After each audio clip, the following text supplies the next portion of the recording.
Hello there, everybody. This is going to be an unusual Sideline Specialist podcast. My co host Alex has his final volleyball game tonight, so it shall be just myself, and we shall wish him luck and victory. But welcome to Sideline Specialists. I think this is episode 19 of our podcast, almost to 20, which is kind of cool. Um, yeah, another fun week in the NFL, another absolutely ridiculous week in college. Um, right on brand. Major League Baseball playoffs have begun. A lot of NHL teams have set their rosters for the upcoming regular season, which starts in less than a week. Well, actually, I guess it has begun for some teams that played those international games. It starts within a few days for the rest. But yeah, lots of sports action. And the NBA obviously coming up as well. Um, I figured let's just start off going through the NFL. Let's just go through this week's results. Obviously, we have one game remaining. That's going to be right here at the top. Saints versus the Chiefs. So the Thursday night game absolutely delivered. Absolutely crazy game. Really fun to watch. Lots of back and forth.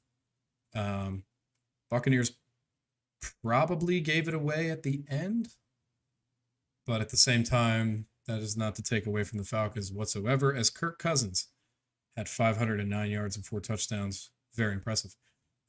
Ravens Bengals, yet another truly ludicrous game to watch. Back and forth. Great comeback by the Ravens. Very hard fought win, and it now puts them tied atop the AFC North. So, yeah. Vikings and the Jets obviously battled at 9:30 in the morning Eastern Standard because they were in London. And for most of the game, if not all the game, the Vikings really did have that under control. And when it did become a little bit closer, big plays by the Vikings made sure that they flew back home with a win. And the Vikings moved to 5-0. The only other, we have the Chiefs tonight who could join them in that club, but as far as I know, they would be alone. Yes.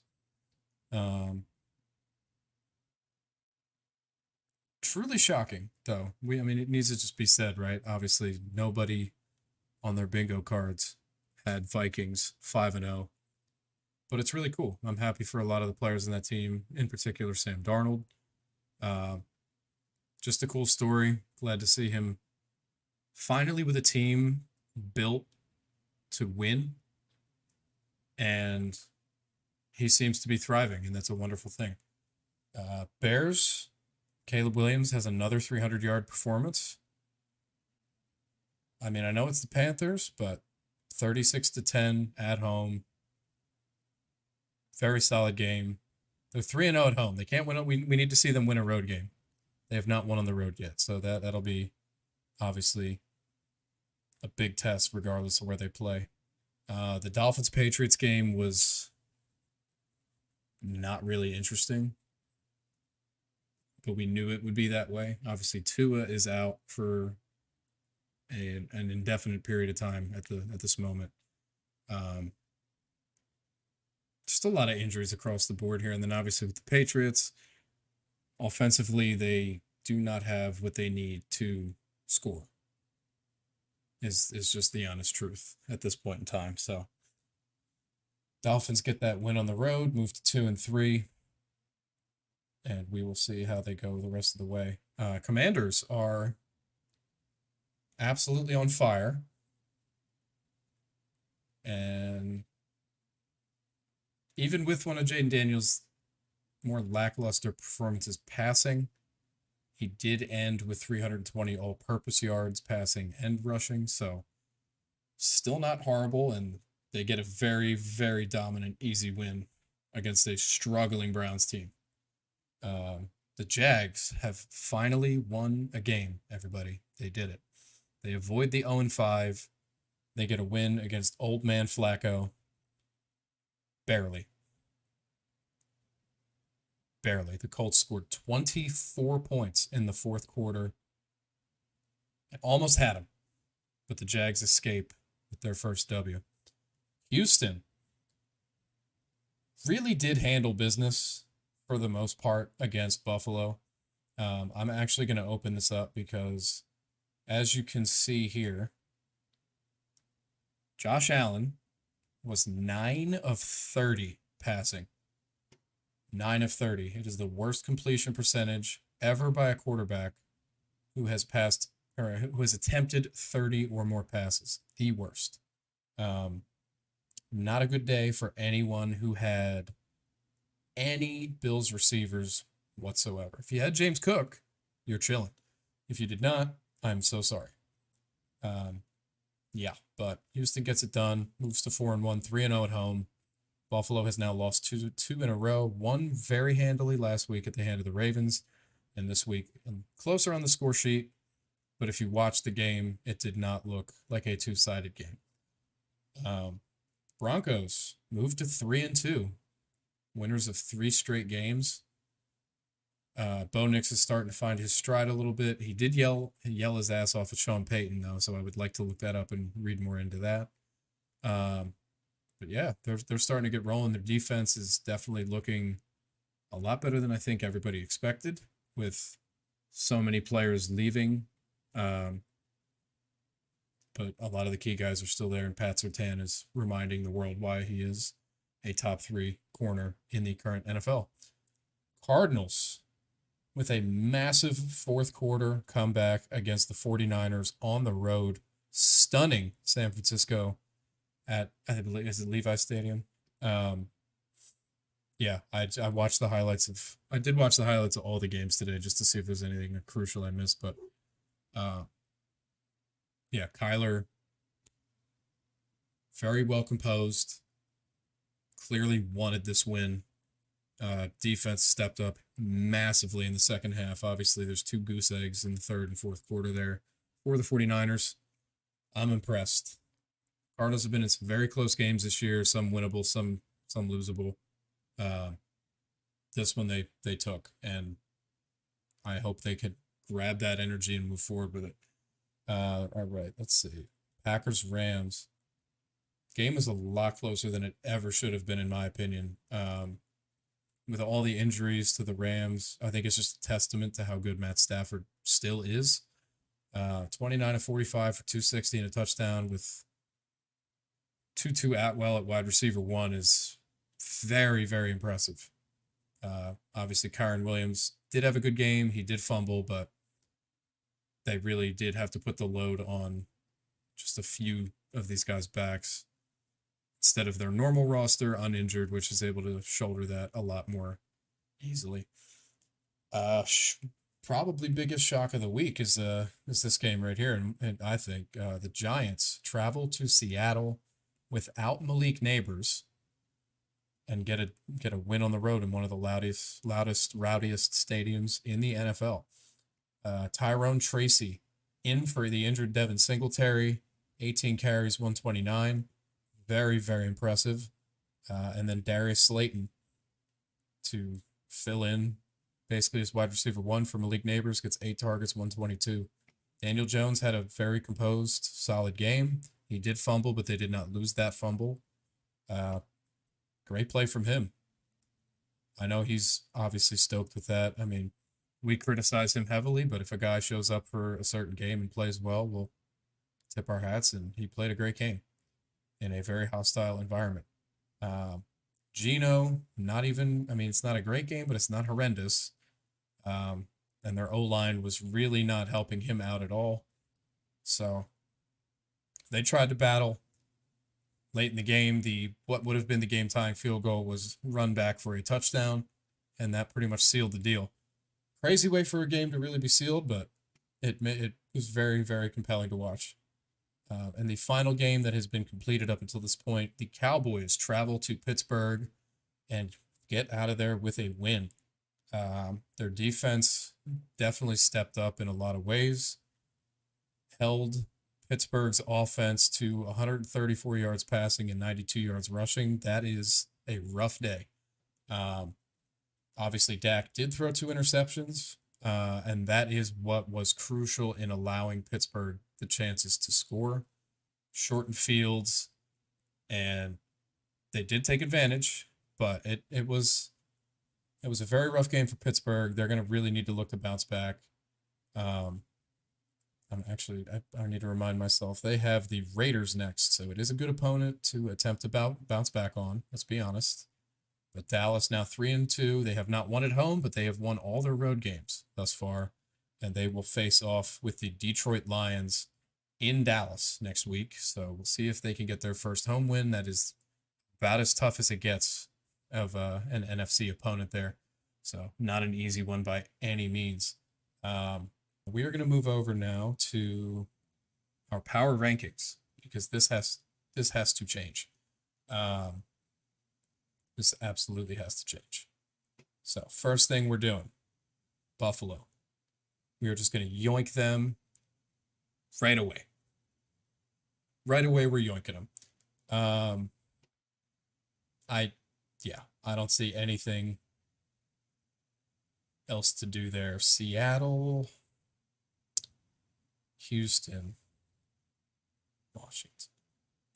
I'm going to move Washington up to like the front of this. I'm going to pretend there's an order to this too. Because there's all these bubble teams where if we had 7 categories and there was these more like intermediate categories, I would think we could fit them in there, but we don't have that yet. Maybe we will add that at some point, but at the moment, not quite. Chargers, we are going to move down.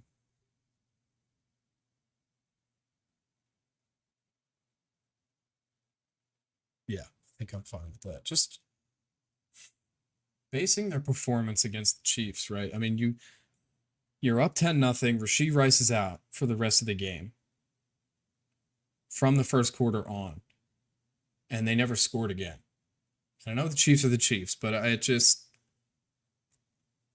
did not like how they finished that game. Just to start off well and just falter for 3 quarters. I just can't. I can't really understand that. And obviously, we're going week to week on this. If they perform really well next week, we get to bump them up, and that's perfectly fine. Dallas absolutely moves up, winning against the Steelers in Pittsburgh. That defense is always a tall order, never easy at all. And that's what they did. They went in there and got the job done. I'll move them up here as one of the one of the best mid teams. I'll say the Bucks are about here.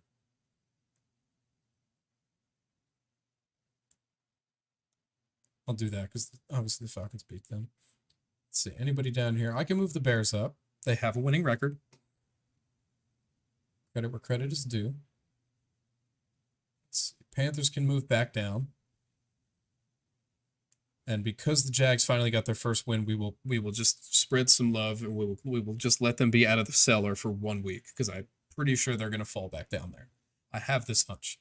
And then the Bengals pissed me off because offensively they've been clicking. They're clicking now. But they have a 1-4 record to show for it. So it's kind of brutal. But they have to stay there. Seattle is getting bumped, and I don't know why I didn't think of this. We're gonna put them here. The Giants will move up to mid because that was a really, really, really hard-earned win. Let's see.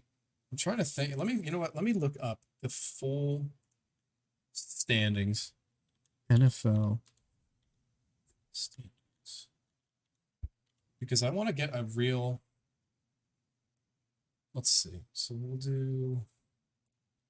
Can I do it in a way that would show playoff picture at the moment? Yes, okay. So, if we were going currently by what the standings are showing, I have to do this. And you can criticize me or judge me for that, but their defense is playing elite football, and Bo Nix is lessening the mistakes he's making every single week. And they are moving in the right direction. They're on a 3-game win streak. I have to just, for this week at a minimum, give them that sort of credit. I think the Falcons also deserve that sort of credit as well. Absolutely. Yeah. Falcons are moving up to playoff team. I'm going to move the Steelers down just because We have 2 losses in a row now. If we're following trends. and the Bills too are not ideal in terms of that. They're still leading their division though, so for the moment they get to stay a playoff team. Yeah, their offense really is starting to look like they're missing Stephon Diggs. And yeah. They're on the bubble right now. This is like the last week they might stay there. If they find a way to lose again, they're going to get bumped for sure. I mean, I'm the only 2 teams I'm putting in the Super Bowl contender spot right now. Obviously, Minnesota's 5-0. I can't move them. I can't bring myself to move them because in plenty of weeks where in the back of my mind I thought, oh, this will be the one they lose. They still don't. So they get to stay there. Their defense is not letting their offense down, and their offense is not letting their defense down, and their special teams is playing well. So that they're balanced. They're well coached. Position groups are all doing well. I mean, I have to leave them. And then the Chiefs are the Chiefs. They're always Super Bowl contenders, and right now they're 4-0. So record and history will have them where they're at. Looking throughout the standings, the Colts are now 2-3. They played a really good game this week, to be fair, but they're 11th in the AFC. So we're going to just go ahead and drop them down. Let's see here. Seattle is still 3-2 and leading their division. They've lost 2 straight. They still have a positive scoring differential. Until they get bumped from the division lead, I will not move them out of there. But that could be coming very soon, to be honest. The old Jets, Jets. I don't even know what to think of them, man. I 2-3 for what that team has on that roster, and to be truth be told, it just feels like it's all Aaron Rodgers' fault. I feel like all of it is now just his mentality, his negativity in the locker room. I just think he's probably a negative person to be around. So I think we can just. I think for the moment, I have to do this. I'm just going to move him to S. I don't know what else to say. They just are not living up to the expectations that we all had. The Saints have lost 2 straight. I think they're 3rd in their division now. After that crazy hot start. I'm going to move them here. We need to see what they do tonight. Obviously, this is the biggest test. If they beat the Chiefs, then they get to move right back up into playoff teams because that's a massive win. Nobody's beaten them yet, and oh, how could I be so silly? Swap the Patriots for the Dolphins in the ass versus super ass battle, of course. Tennessee has what? Tennessee has 1 win. We'll move them down. Too many memes have been created by Will Levis this year for them to not be in super ass. Let's be crystal clear. He has just been a meme factory, just creating unbelievable images for us to laugh at. Obviously, he got benched, and in his benching, literally looked like he was crying like a toddler. So, brilliant. Just truly brilliant. Cinema. I almost want to move the Rams to mid just to give Stafford credit for how damn well he's playing despite half of his entire roster being injured. Because they fought the Packers very, very hard. Just for Matt Stafford. Because he obviously gives a shit about what a tiny podcast is doing on a power rankings board. Clearly. But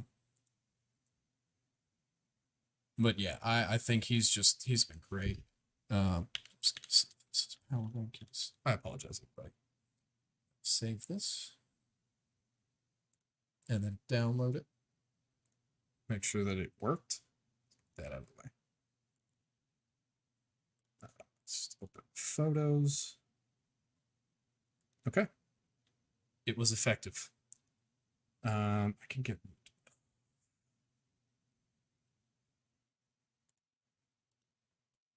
Hold up. I did a thing incorrectly. Okay. It's all good, folks. There we go. We're back. Right. I need to go to pictures and to open this with Opera. And we're going to move right into our picks from last week. So, as Alex's record and choices on the left, my record and choices on the right. We both picked the Saints to be the team that finally beats the Chiefs tonight because we just enjoy having some fun with these picks. I was very wrong on Carolina. I thought the way the Bears had been playing, and then Carolina had a couple closer games, and I was just like, hopefully they'll get one. They did not. Chicago won that handily, so Alex gets that point. But then we flip-flop on the next one, and we're tied up again for this week. We both had Washington. We were both very correct. I thought Joe Flacco was going to get the job done against the Jags and keep them winless. I was wrong. He is correct by picking the Jags there. Our next incorrect, we both picked the Niners, and for a long time in that game, we thought we would be right. And then at the end, Arizona clutched it up. Both had the Seahawks because the Giants this year, and especially with the injuries going into this game, we thought no chance. We were both wrong again. Credit to the Giants on getting a very tough road win. And then we both picked basically the Steelers defense to be too much. And for a while it was, but at the end it was not. But I am now at 42-34. Alex is sitting at 40-36. We both finally have winning records at the same time, which is great. What I'm going to do now is open up picks. So I made my picks for this week. Alex did not have a chance to decide what his picks are, so I was not then able to put his on this screen, but I can show you mine. So I'm taking San Fran over Seattle, which is a risky move, because I think Seattle is going to want to get a win after losing 2 straight. So are the Niners. I think that should be an excellent game to watch. Looking forward to that very much. Jacksonville versus Chicago. I look at the 2 games that they just played. Jacksonville, even in a win, still gave up 34 points. And this is in Chicago. Or no, hold on. If it's at Baltimore. Oh, this is an international game, isn't it? That is an international game. Give me 1 second. I think Alex, anytime he puts first, it means it's like a neutral something or other. I'm pretty sure. Let's see. Maybe not. Maybe not. Maybe he just... No, it's at the Bears. Okay. It's London. It's London. Sorry, there we go. It's London. 9:30 a.m. next Sunday. I'm going to take the Bears. I am going to take the Bears. I think their defense has been playing solid football, and Caleb Williams and the offense start to look like they're moving in the correct direction. Obviously, that is... It's positivity that they need to grab a hold of and not let go. And for the time being, I will just hope the Bears get it done and keep rolling. Washington at Baltimore, man, this is a really tough call because they're both playing really good football. I'm going to go with Baltimore. I think they're the deeper, more experienced team. I think obviously you have such a tough game, 2 tough opponents in a row for the Ravens. Obviously Buffalo, they manhandled Cincinnati. They needed to really fight and come back. Baseball update, because I haven't done one of those in a while. I have the Kansas City Kansas City versus the Yankees on my iPad, and Salvador Perez just absolutely nuked a solo shot to left field, tying the game at 1 in the 4th inning. For any of you baseball lovers out there, I was going to touch on baseball after, but I looked down and saw that happen, so figured I'd mention that. Here you go. Cleveland at Philly. Philadelphia coming out of a bye. The return of both Devontae Smith and A.J. Brown. The Eagles' offense has been getting stifled without them. They will not be without them anymore. Jalen Hurts gets his top 2 targets back, and I believe the Eagles will look like an entirely different team. And the Browns have just looked like shambles recently. The only caveat and I will say this right now, if they do finally bench Deshaun Watson and let Jameis Winston start, I think they are in a much better situation to win games and compete. And that would be obviously a very difficult thing to change preparation for from a defensive perspective for the Eagles. So we shall wait and see about that. Arizona at Green Bay. So the Packers just appeared to struggle with a very injury depleted Rams, and Jordan Love does not look like himself from last year. He honestly reminds me of Jalen Hurts moving from the Super Bowl losing season to 2023, where the interception count is up a lot more. He looks a little bit more on edge. Obviously, he did get hurt in week 1 against the Eagles, and maybe he is just a little gun shy because of that. Arizona fights every single week. Their fight finally yielded a win this time around. I'm just gonna go with them, and it's a risk, and it is what it is. Indianapolis at Tennessee. So Mason Rudolph should be starting. I think he's just a million times better than Will Levis. I still don't think it's a great situation quarterback-wise for that franchise. I know Joe Flacco's been playing great. Tennessee thus far, at this point in the season, has the number 1 passing defense in the league. I think Joe Flacco's kind of magic will slow down a little bit against Tennessee, in Tennessee especially. And I think Tennessee's just so hungry for a win. And that division's just tough, too, because you got to be chasing Houston all time. I'm picking the Titans. Houston, New England. I think Houston's plane would have to perish in a plane crash to lose to the Patriots, no matter where the game's played. Taking the Texans. Tampa and New Orleans. This one I'm picking before this Monday night game, which is risky because if the Saints just show up and actually beat the Chiefs tonight, then I would probably switch my pick. But my initial gut instinct said take Tampa. So I'm just going to do that because I think they've just looked more consistent. Obviously, you have the Saints who came out week 1 and 2, 91 combined points, looking like, holy shit, they're for real. Played the Eagles, only scored 12, and then lost again to Atlanta, 26-24. So they've played in a lot of tight games. They've had some good games. Obviously, we really need to see, though. This should be a great game. It's a divisional matchup of teams that really are all kind of competing for that top spot, minus Carolina. So it's a three horse race, and two of them battling. Should be good TV. Denver at the Chargers. Denver's the hot team. The Chargers are not. Denver is scoring a good amount of points, and their defense is helping them with that. And it's in Denver. I have to take the Broncos. 4-game win streak. I think Pat Surtain probably finds himself with another interception at some point in that game as well. Steelers at Vegas. The Steelers, I do not believe, are capable of a 3-game losing streak with the defense they have. And Vegas is just in complete disarray. You have Devontae Adams asking for a trade out of there. Minshew potentially being fully benched going forward. He did get benched mid-game this week against Denver. I have to pick the Steelers there. If there is truly no Devontae Adams in that game, I do not know what the Raiders offense has outside of Brock Bowers to be able to score points. Detroit at Dallas, one of the better matchups of next week, potentially. In Dallas, should be an advantage for the Cowboys, but they have not won there yet this year. I'm going to take the Lions.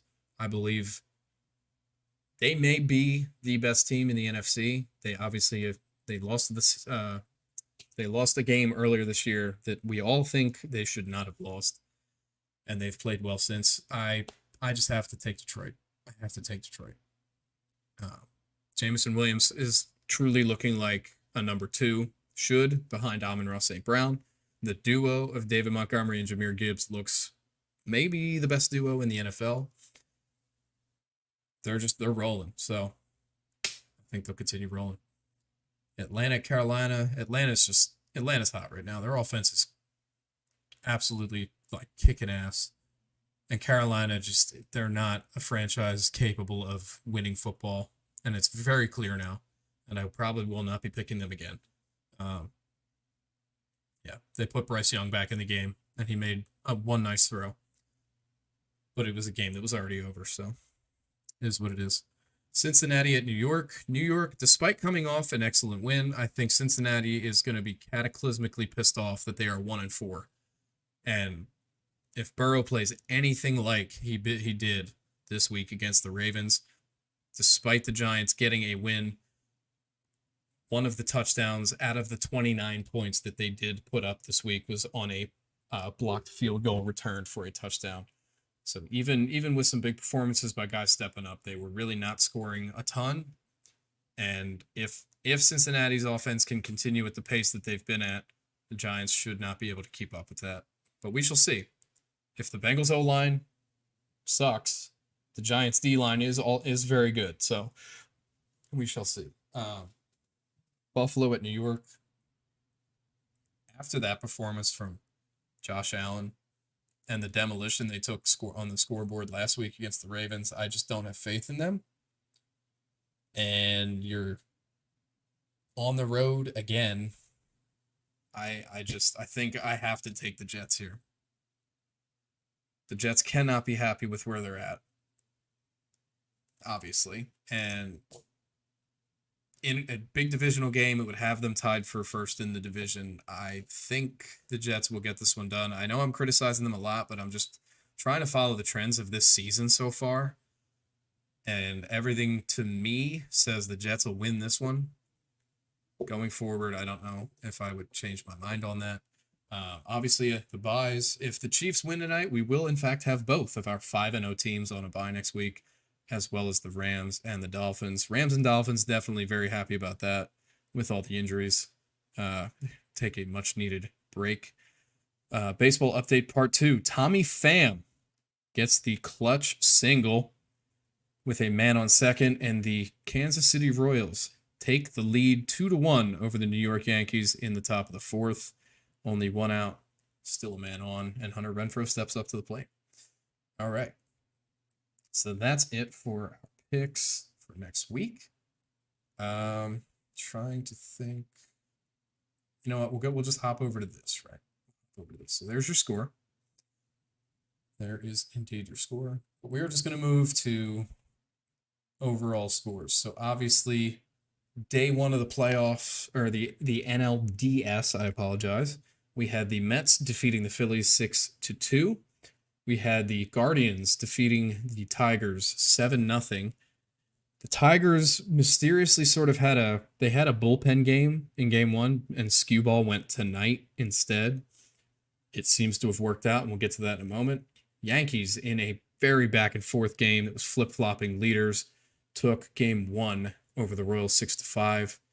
And then the Dodgers took game 1 over the Padres 7-5.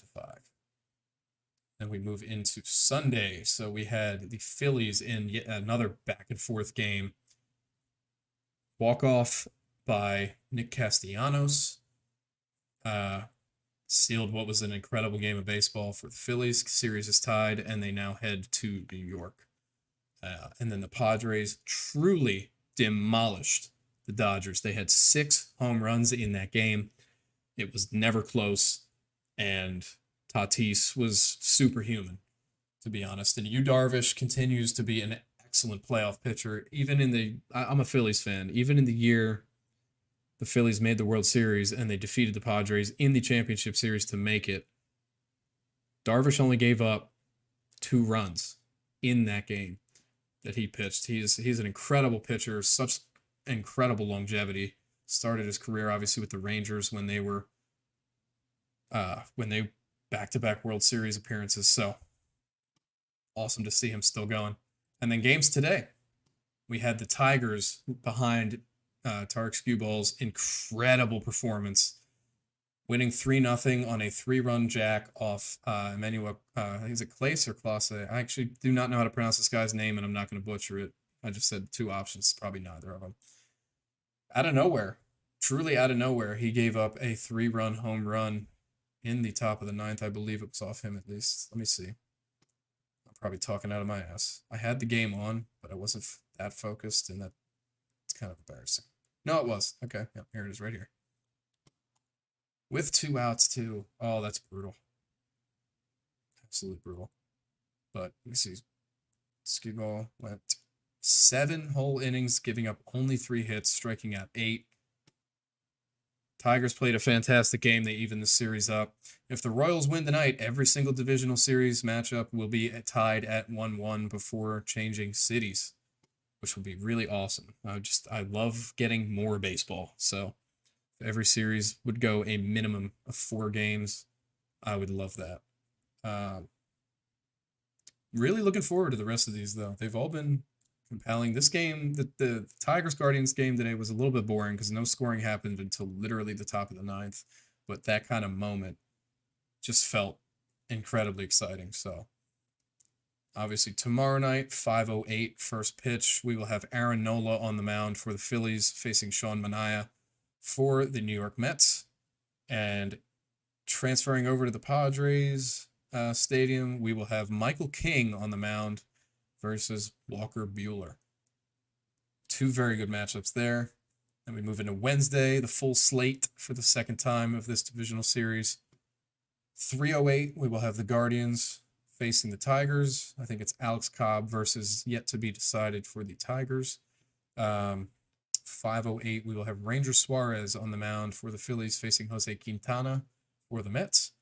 What's his first name? Clark. Never seen his mugshot. So Clark Schmidt versus undecided for the Royals for the game 3. And then absolutely nothing predicted whatsoever because this is a game that is, I guess they just don't know if they're going to stretch the rotation or rest guys. So, 3-1 Royals. Man. Let's see. Hold on. I'm missing the single day that I need. Gamecast. Let's go ahead and see play-by-play. Hampson with the single to left. They threw home, and on the throw home, Hampson advanced to second. There's still 2 outs.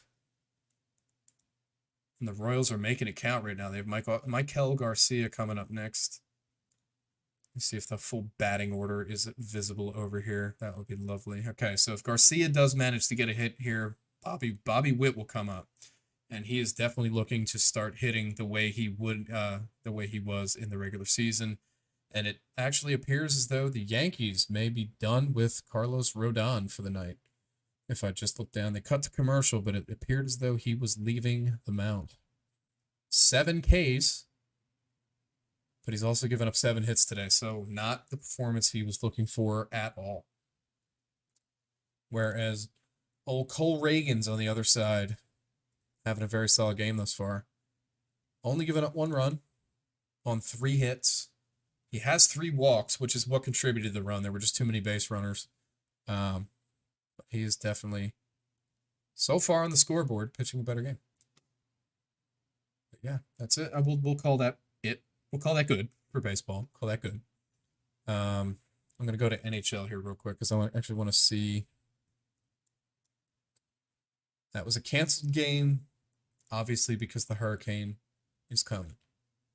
Okay, I believe these are not preseason. I believe these may, in fact, actually be the opening games for the NHL. And that is tomorrow night. And I just became really, really happy because I love hockey.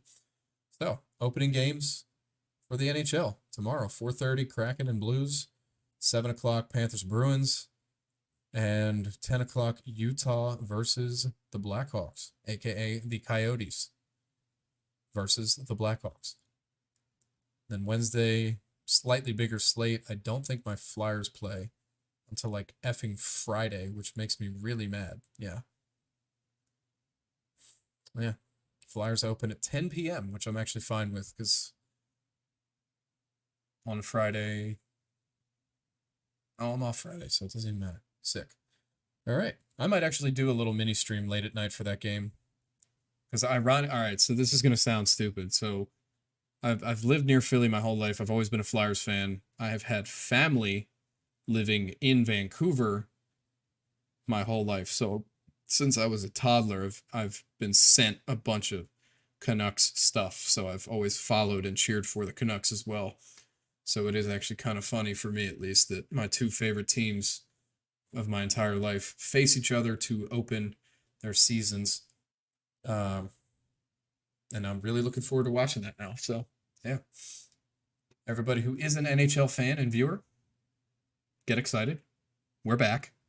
Well, ladies and gentlemen, we have a rundown. It's really awkward. Nope, he kind of gave up. That's a bummer. Oh, but a run happens now, though. It's 4-1, I believe. I think that run will actually stick. The runner crossed the plate, and it, oh my God, you Muppet.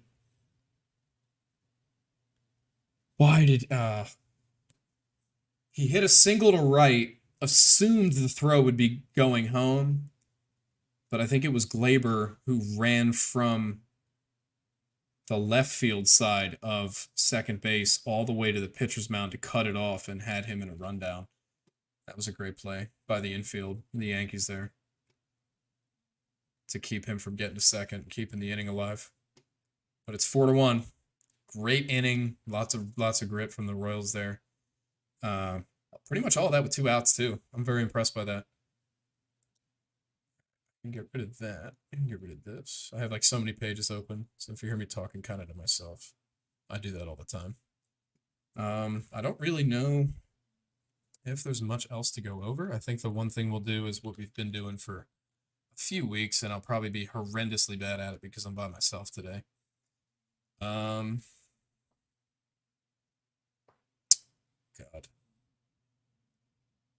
Okay, I think James Harrison. Yeah, all right. Players for the Packers and the Patriots. There's probably some really obvious ones that I'm missing.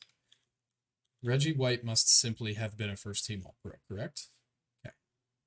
Steelers. I mean, did we just go... Antonio Brown must have been too. He had some kind of incredible years. Kansas City, I think we just take the obvious one. Just take Patty Mahomes. Green Bay and the Saints. I'm thinking about running backs and receivers more than anything else. Oh, I should just think of tight ends because Jimmy Graham, I believe. There we go. Saints and Steelers.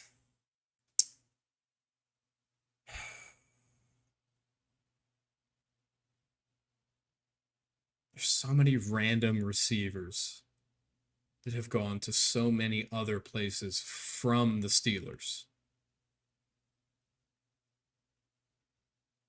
But I don't know if any of... It's probably defensive players that I'm forgetting. And then Patriots and Green Bay feels like it should be obvious, but it isn't for me for some reason.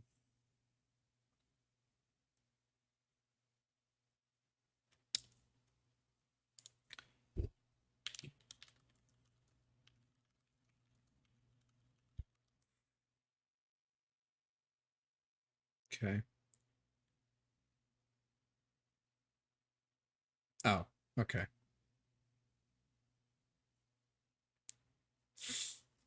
I looked it up. So if I type that answer in, it's kind of BS, I'll be honest.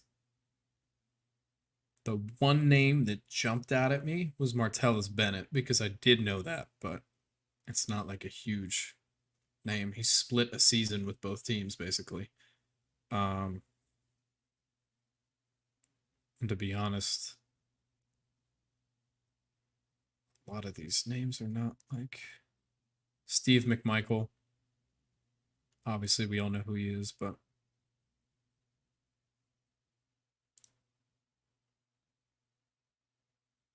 okay. Yeah, that was a tough one actually. Looking at the names that are on here, there's not that many shared ones. Um, especially not recently. But I will type in Tellus. There he is. Steelers and Saints, I feel like should just happen, but it's not. And that's annoying.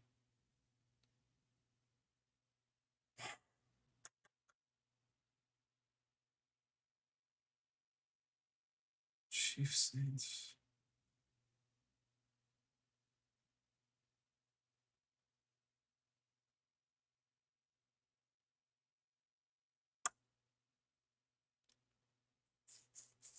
This is a tough one. This is a very tough one. Oh, I can do Matt Castle. There's all right. We got one of them. Took a second, but we got there. Chiefs Saints, man. I'm just like thinking through this just laundry list of running backs that these teams have had over the years. And I don't think any of them match up.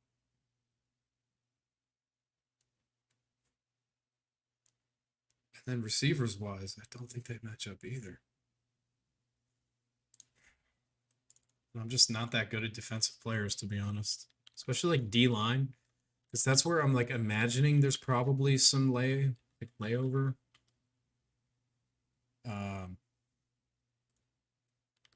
But it's just eluding me, which is kind of a bummer. Oh,